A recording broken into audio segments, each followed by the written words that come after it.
Aryna Sabalenka set for $20,000 fine as Novak Djokovic accused of hijacking Australian Open final. The Serbian tennis star caused a stir just hours after Madison Keys won the women's final. Australian Open runner-up Aryna Sabalenka could be facing a big fine for her post-match reaction in the final. And Novak Djokovic has been called out for posting his injury scans at a time when the tennis world was celebrating Madison Keys' maiden Grand Slam triumph. Sabalenka divided the tennis world after her loss to Keys in the Australian Open final, letting out her disappointment and frustration on her racket as the American celebrated her victory. The world number one was shattered. She couldn't create history, having fallen short of winning her third straight Australian Open title and joining a list of legends. Sabalenka buried her head in a towel as she let out her emotions, and then walked off court before the trophy presentation. But she composed herself before delivering a classy and humble speech to win back the fans. However, her moment of frustration with the racket certainly divided fans. Many felt her racket smash after match point was not a good look and took away from Keys' moment.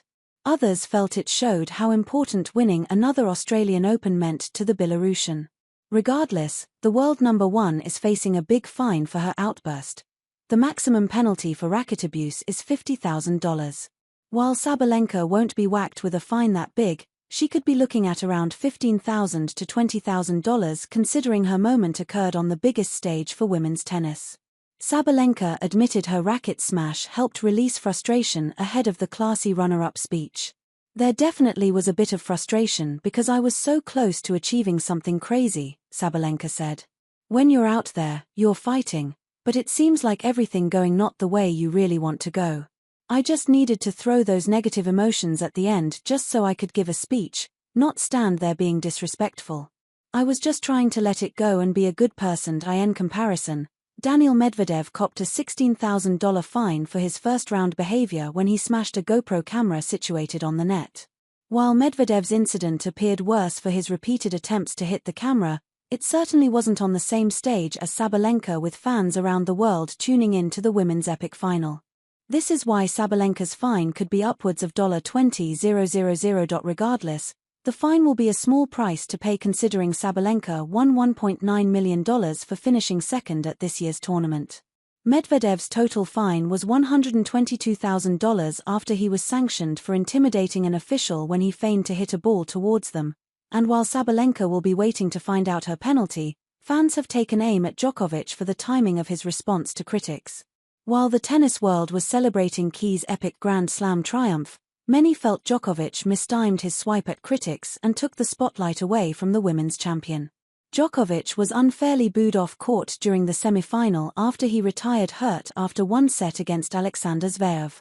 Djokovic injured his hamstring in the quarterfinal clash against Carlos Alcaraz as he battled through the four-set victory. There were doubts over whether Djokovic would be able to play against Zverev in the semi-final, with many feeling the Serbian was not as injured as it first appeared. This is because he was able to finish the intense match against Alcaraz and appeared to be moving better. John McEnroe and Jim Courier both agreed Djokovic was moving pretty well until his sudden retirement. Some fans on Rod Laver Arena unceremoniously booed Djokovic off the court, which prompted uproar. And in a swipe back at his critics, Djokovic posted a scan showing his torn hamstring on social media on Sunday morning. While it showed he was dealing with a significant injury in the semi-final, the post did not go down well with everyone. Some felt Djokovic should have waited to post his scan so he didn't take the spotlight away from Keys just hours after her victory.